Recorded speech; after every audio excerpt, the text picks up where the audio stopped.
pero la victoria le pertenece al Señor. Y vamos a ver cómo Abraham preparó el caballo y cómo recibió la victoria de parte del Señor. Y es que exactamente igual deberíamos nosotros actuar y deberíamos nosotros honrar a nuestro Padre cuando hemos recibido victoria en alguna de nuestras batallas. Yo os estoy escuchando y en la gran mayoría, por no decir todas las circunstancias, todos estamos en serias batallas. Todos. Yo también. Ahora, ¿cuál es el riesgo cuando tenemos victoria en una batalla? Quedarnos nosotros con la gloria y la honra.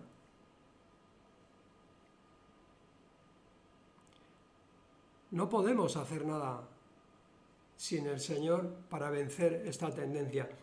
Bueno, vemos como en los 12 primeros versículos,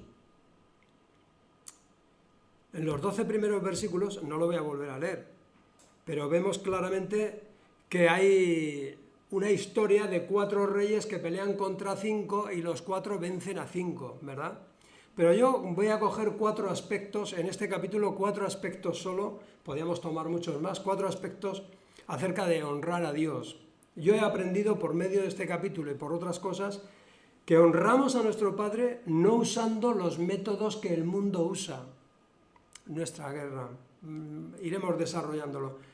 Honramos a nuestro Padre no usando los métodos que el mundo usa. Honramos a nuestro Padre cuando no eludimos nuestra responsabilidad como hijos suyos.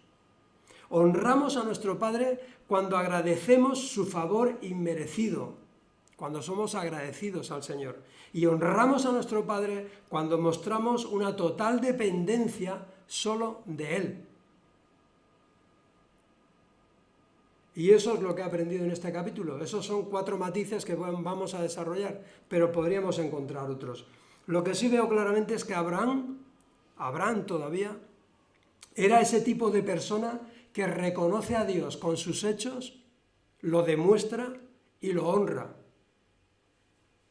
Y es que de ahí deberíamos de tomar ese ejemplo. Dice que eran 4 reyes que luchan contra 5 y que ahí capturan a Lot. ¿Dónde estaba Lot? ¿Os acordáis de la anterior predicación? Lot se había ido a Sodoma. Le pareció que aquel sitio era, bueno, como más tranquilo, que quizás ahí podría prosperar materialmente. Y bueno, ya veremos que sí es así. Según vayamos avanzando en la historia, veremos que sí. Pero digo, honramos a nuestro Padre no usando los métodos que el mundo usa. Y lo que vemos aquí, en estos 12 primeros versículos, es cómo se desarrollan los hechos, cómo hay alianzas, intrigas, violencia, sometimiento, imposición, y yo añadiría ahora mentiras, o como se dice ahora, fake news. También había fake news. Entonces, ¿no? Se daban mensajes falsos. Y nosotros, ¿cómo honramos? Si no vamos a usar esos métodos en nuestras batallas, porque nuestras batallas son espirituales, si no vamos a usar esos métodos, ¿cuáles vamos a usar? Yo diría que métodos como la sinceridad, métodos como el ser gentiles, ser amables, ser generosos, la oración, la intercesión, el ayuno. Nuestras armas no son como las del mundo.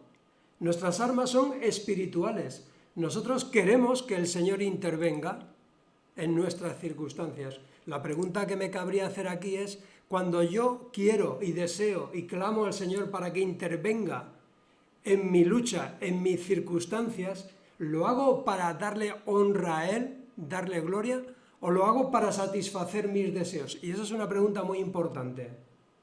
Estoy clamando al Señor para que me saque de una circunstancia, para que intervenga. La pregunta ¿es para satisfacer mis deseos o es para honrar a Dios con la victoria que me dé? Nosotros no vamos a usar los métodos del mundo, porque nuestras armas son espirituales. ¿Hasta aquí de acuerdo? Y vemos que estos reyes usan intrigas, usan alianzas, está muy de moda, ¿no? La palabra alianzas. ¿Para qué? Para enfrentarse unos a otros, para someter una nación a otra.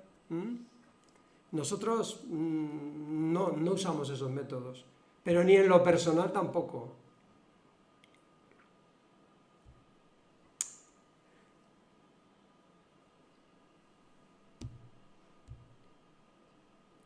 Uno de los hombres de Lot, me voy al verso 13, uno de los hombres de Lot escapó y le contó a Abraham, el hebreo. Bueno, aquí la palabra hebreo comienza a usarse. La palabra hebreo significa los del otro lado, el del otro lado.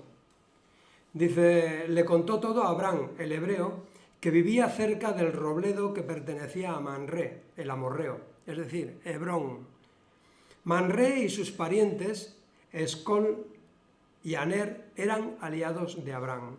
Digo en el segundo punto que honramos a nuestro Padre cuando no eludimos nuestra responsabilidad como hijos. Honramos a nuestro Padre entonces cuando asumimos toda nuestra responsabilidad ante la necesidad de las personas que tenemos cerca. Y a veces no nos hace falta ir muy lejos para ver que cerca de nosotros, muy cerca de nosotros, hay necesidades y muy serias. Y no podemos eludir esa responsabilidad. No puedo dar la espalda a esa necesidad. Cuando yo asumo mi responsabilidad y actúo a favor de la persona en necesidad que tengo cerca, estoy honrando a mi Padre. Así también se le honra a Dios. Abraham era el familiar directo de Lot, era la persona más cercana, era la persona que tenía que reaccionar. Estaba cautivo, y Abraham no se puede quedar de brazos cruzados, tiene que hacer algo. Esa es su responsabilidad. Dice Gálatas 6, 9, dice, no nos cansemos de hacer el bien a todo el mundo, porque si no desmayamos, cosecharemos cuando llegue el momento. No nos cansemos de hacer el bien a todos, dice la palabra. Y dice aquí, dice el versículo 14, cuando Abraham se enteró de que su sobrino Lot había sido capturado, movilizó a los 318 hombres adiestrados que habían nacido en su casa. Entonces persiguió al ejército de Kedorlaomer hasta que lo alcanzó en Dan. Allí dividió a sus hombres en grupos y atacó durante la noche. El ejército de Kedorlaomer huyó, pero Abraham lo persiguió hasta Joba, el norte de Damasco.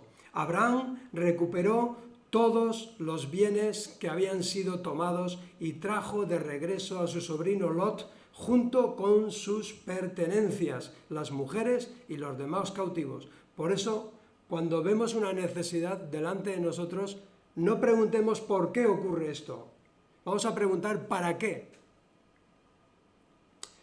Se cuenta que en una ocasión había un hombre que, paseando en una noche lluviosa y fría, se encontró con una niña descalza sentada en el rellano de un portal. Y este hombre, la reacción que tuvo es como la que tenemos muchos de nosotros a veces. ¿Por qué permite Dios esto? Pero hubo una voz interior que le dijo, esto no es porque, es para que tú actúes. Y esto es muy importante de entender. La mayoría de las ocasiones nosotros reaccionamos con un ¿por qué me sucede esto a mí? No hagamos esa pregunta, porque con Dios no hay casualidades, hay causalidades. Vamos a preguntarnos para qué, ¿verdad? Y fíjate bien, el Señor es quien apercibe y quien manda a esa persona hasta donde está Abraham, que sabe que es el familiar directo y el que tiene que levantarse, el que tiene que actuar. Esto es para entenderlo bien. Y fíjate lo que hace Abraham. Abraham, yo por lo menos he encontrado varios verbos. Dice, se enteró. ¿Por qué? Porque estaba atento a las necesidades. Se enteró, movilizó, dividió, atacó, persiguió y recuperó.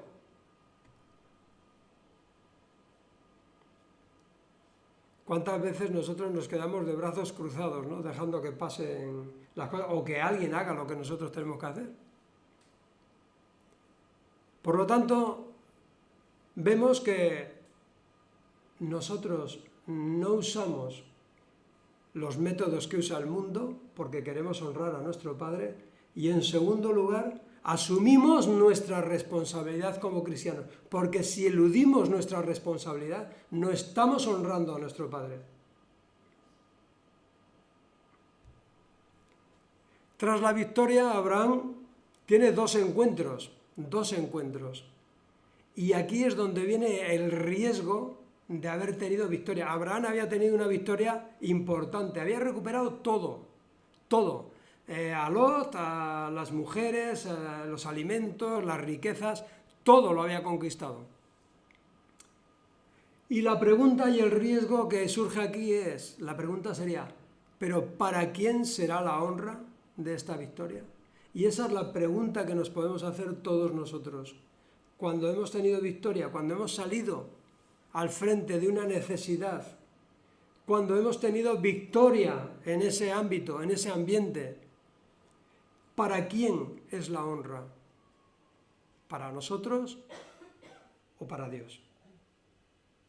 Mira, Abraham tiene dos encuentros y los vamos a leer. Dice, verso 17, después de que Abraham regresó de su victoria sobre el rey Kedorlaomer y todos sus aliados, el rey de Sodoma salió a encontrarse con él en el valle de Sabe, valle del rey. Primer encuentro, ¿con quién? Con el rey de Sodoma. Verso 18, y Melquisedec, lo que viene a significar rey de justicia o mi rey de justicia, rey de Salem, os puede sonar a Salom, paz, Jerusalén, ciudad de paz. Entendemos que esta era la original Jerusalén, o que por lo menos la representaba, y sacerdote del Dios Altísimo, o sea que era rey y sacerdote, le llevó pan y vino a Abraham. Melquisedec bendijo a Abraham con la siguiente bendición: bendito sea Abraham por Dios Altísimo, creador de los cielos y de la tierra. 1. 2. Bendito sea Dios Altísimo, que derrotó a tus enemigos por ti. Bueno, la figura esta de Melquisedec es enigmática y no vamos a hacer porque requeriría un estudio entero y completo, pero lo que sí podemos decir es que refleja esa imagen de rey sacerdote que luego tiene Cristo. Y además es algo muy curioso porque, como dice Hebreos 7.3, no hay registro de su padre, ni de su madre, ni de ninguno de sus antepasados. No hay principio ni fin de su vida. A semejanza del Hijo de Dios, sigue siendo sacerdote para siempre. Y en el Salmo que hemos leído, el Salmo 110, leemos lo siguiente en el verso 4. El Señor ha hecho un juramento y no romperá su promesa. Tú eres sacerdote para siempre, según el orden de Melquisedec. Es decir, él era rey sacerdote según el orden de Melquisedec, porque Melquisedec no venía de un orden humano, no era algo que venía por familia, por genealogía. Y Dios ha puesto un único mediador, sacerdote eterno, que es Cristo. ¿Cuántas personas recurren a intermediarios? Recurren a diversas imágenes, diversos santos, o incluso a diversos fetiches, el pañuelito bendecido, la arenita del desierto o el agua del Jordán, no lo sé.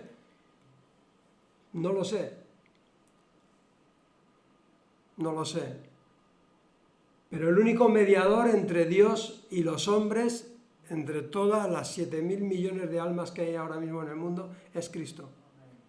Es el mediador que Dios ha puesto. No es alguien que tenga un orden genealógico, no. Aunque tenía una genealogía por medio de María y por medio de José también. O sea, estaba descrito cómo iba a venir el Mesías. Pero Él desciende del cielo. Él es Dios. Y si queremos y deseamos un intermediario entre Dios y nosotros, Cristo es el único intermediario. Y esto hay que dejarlo bien claro porque es una base de nuestra fe cristiana. Lo dice la Biblia en diversos lugares. Pero hay una cosa muy curiosa en este Melquisedec que me llama la atención. Melquisedec, cuando bendice a Abraham, reconoce constantemente quién le ha dado la victoria, y es Dios mismo. Él está honrando a Dios por la victoria que le ha dado a Abraham. Y en nuestra vida nos vamos a encontrar con personas que supuestamente hablan de Dios y que nos acercan a Dios. Supuestamente, lo digo. Pero en realidad lo único que están buscando es su reconocimiento personal. Lo único que están buscando es brillar por medio de lo que hacen. Sin embargo, cuando una persona te habla de Dios y te lleva a Dios y quiere que honres a Dios, no que lo honres a Él. Y esto es muy importante también en la Iglesia. Tenemos que entender que es fundamental darle toda la gloria y toda la honra al Señor, al que murió, al único que murió por nosotros. Y no caer en el error de buscar cualquier otro fetiche que se quiera llevar la gloria. Fetiche o persona. El único mediador es Cristo. Y Melquisedec es una semejanza de ese Cristo.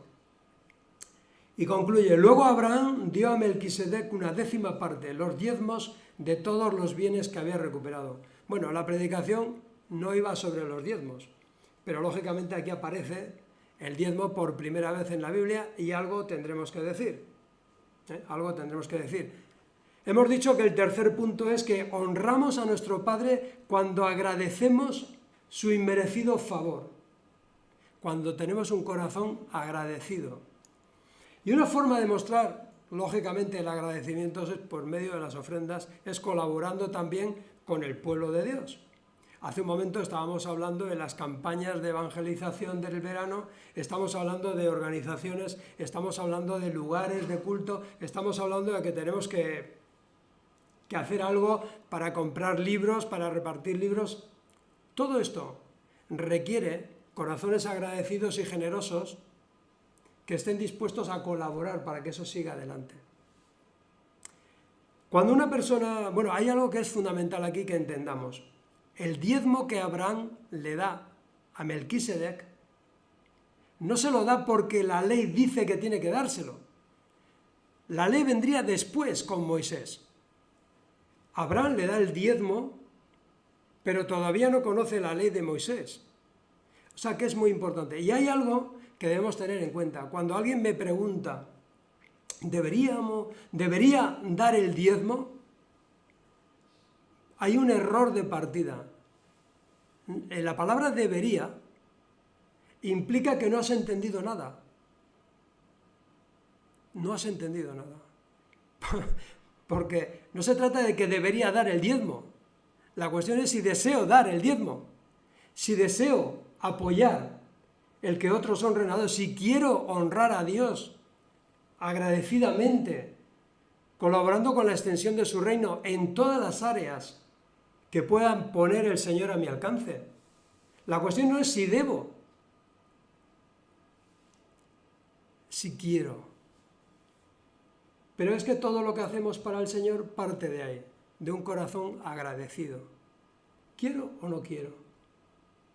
¿Al Señor no le hace falta mi diezmo? No le hace falta. Yo diezmo, pero no le hace falta mi diezmo.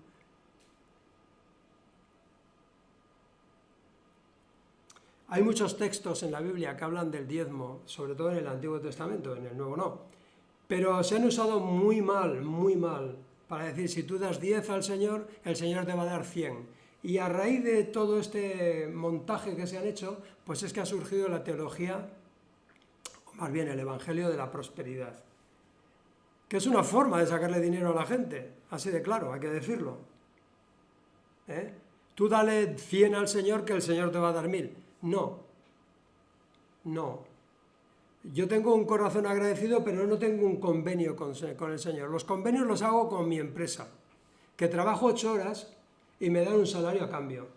Pero con el Señor yo no tengo un convenio.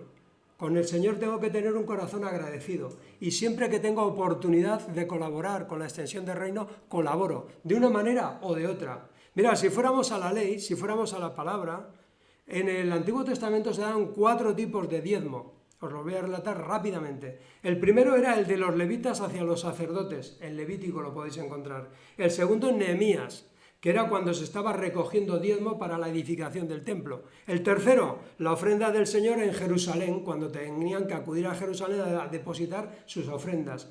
Que por cierto, la familia de Jesús lo hacía, cuando llevaran las 2 palomas. ¿Os acordáis?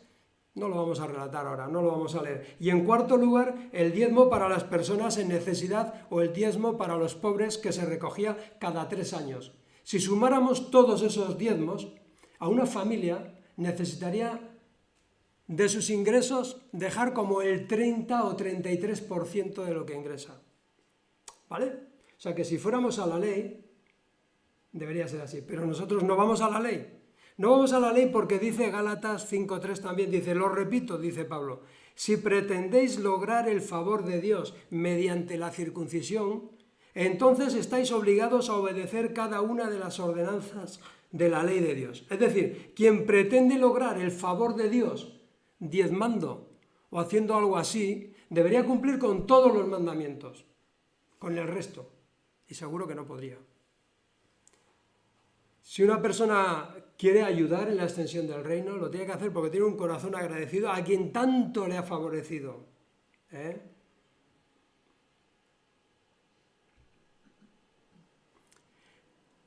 Antes cantábamos la canción, me venido a la mente, dice, le decíamos, te entrego mi vida, Señor. Dice, te entrego mi vida, Señor.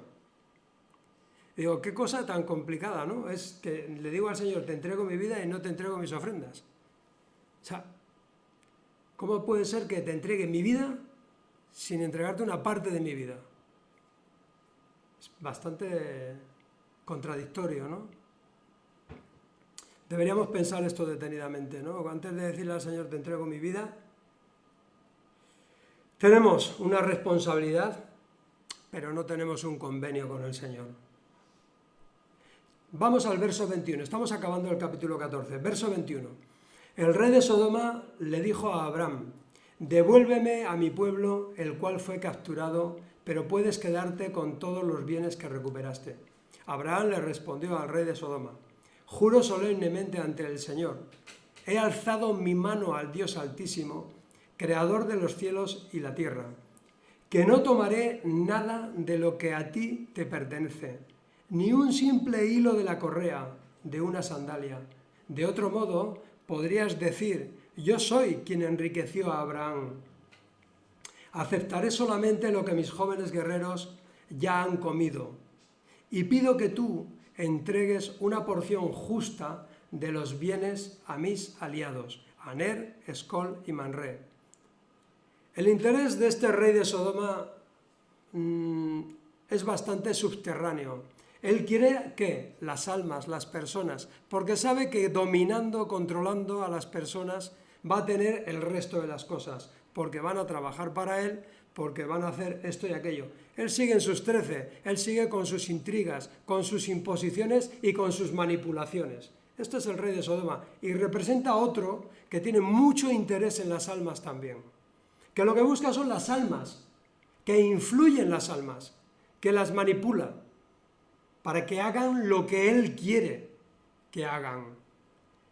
Este rey de Sodoma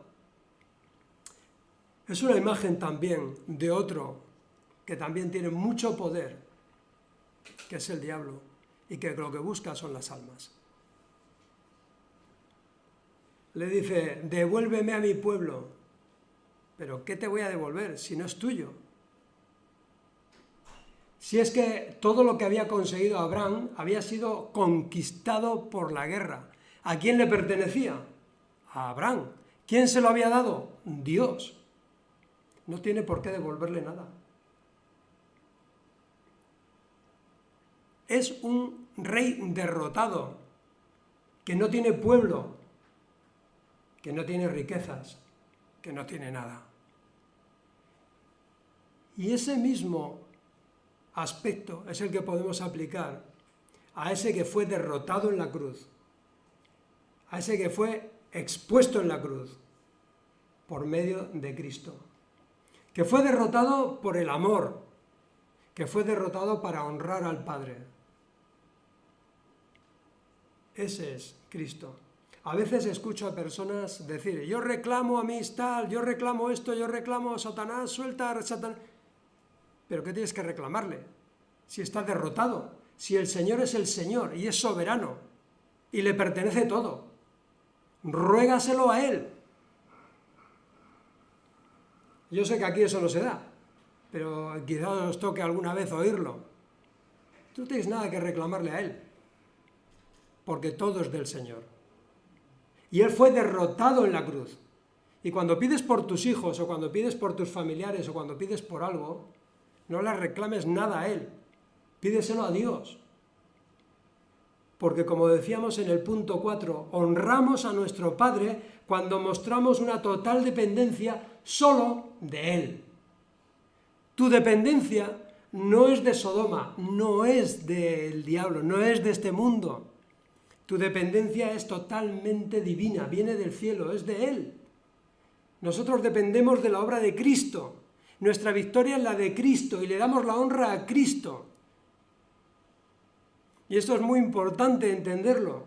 Entonces, cuando estamos mostrando que dependemos de Dios, que la gloria es de Dios, que cuando actuamos de forma sobrenatural, hay personas que a veces dicen, es que eres tan buena persona, es que has hecho esto, digo, es que no hay ningún mérito en mí, que es algo sobrenatural, que si por mí fuera, yo seguiría siendo tan egoísta, tan malvado como era antes de conocer a Cristo. Y Abraham le tiene que decir a este hombre, no quiero ni un hilo, no quiero nada de ti. Se lo devuelve, no tiene por qué, pero lo deja estar. Abraham se desprende de todo lo que le pueda atar y esclavizar a ese hombre. Y esto es muy importante que lo entendamos. Si entramos en alianzas con el mundo para obtener un beneficio, lo que vamos a obtener es esclavitud. ¿Por qué? Porque nos convertimos en deudores de ellos. No aceptes el soborno del mundo. Lo que te da el mundo volverá a generarte sed otra vez. Va a ser una satisfacción momentánea, pero el mal va a ser mucho peor.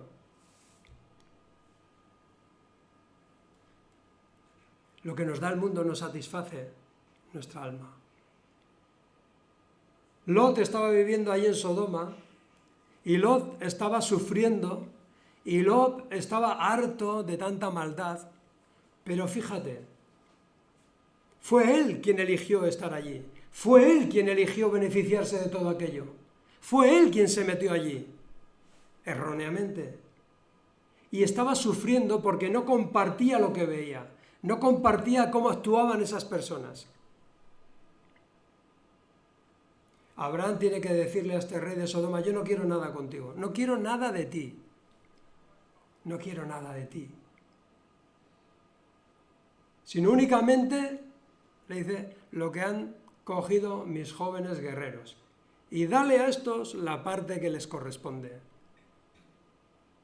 Y Jesús tiene que decir, vosotros no sois del mundo, yo os escogí, os saqué del mundo, para que le dierais honra a mi Padre. Entonces la pregunta que deberíamos hacernos en este momento es, ¿estoy dándole honra a mi Padre? Y diréis, ¿cómo le doy honra al Señor?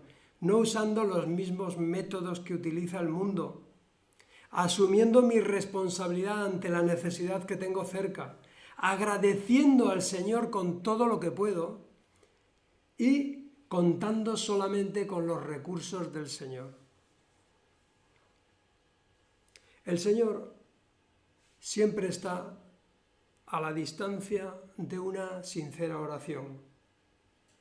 Puedo haberme equivocado, puedes haberte equivocado, puedes haberte errado, puedes haber asumido alianzas con quien no debías, puedes haber hecho un pacto con alguien que te ha esclavizado, puedes estar sometido a algún tipo de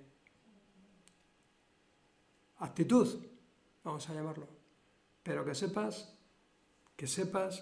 que la victoria te la da Cristo. La victoria la da el Señor. Y que el Señor está a la distancia de una oración sincera, liberadora. La buena noticia es esa, que Cristo Jesús garantiza la victoria donde quiera que te encuentres y cualquiera que sea la situación. Y además, que satisface verdaderamente nuestra alma. Es lo único que nos va a dar verdadera satisfacción. El mundo no te va a dar satisfacción, te va a dar una satisfacción momentánea, pasajera. Aunque vivamos en el mundo, porque tenemos que vivir en el mundo. Pero cuando nuestro deseo es honrar a nuestro Padre sinceramente con nuestra vida y de forma sencilla, sin buscar grandes cosas, el Señor nos va a dar su poder. Mira, yo me acuerdo cuando el Señor estaba hablando con aquella samaritana, yo me imagino que sería un día como el de hoy, bastante caluroso. Y esta mujer salía allí a recoger el agua cuando no iba gente, porque su vida pues no era muy ejemplar, digamos. Y después de dialogar con el Señor, después de querer llevarlo a lo que es la religión, el Señor la confronta con su realidad, con su verdad.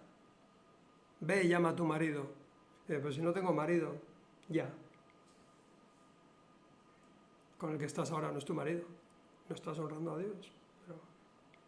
Pero hay una palabra del Señor que le dice: Jesús le dijo a ella, Juan 4:13, cualquiera que beba del agua, que beba agua de este agua, cualquiera que beba de esta agua, pronto volverá a tener sed del agua que había en el pozo. Pero todos los que beban del agua que yo doy, no tendrán sed jamás. Esa agua se convierte en un manantial que brota con frescura de dentro de ellos y les da vida eterna. Y contesta la mujer: por favor, Señor, dame ese agua.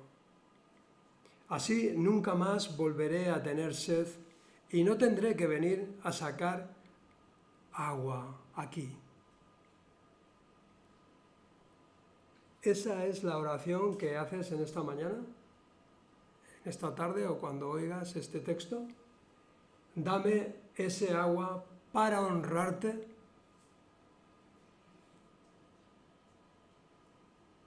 Amén. Amén. Que el Señor os bendiga.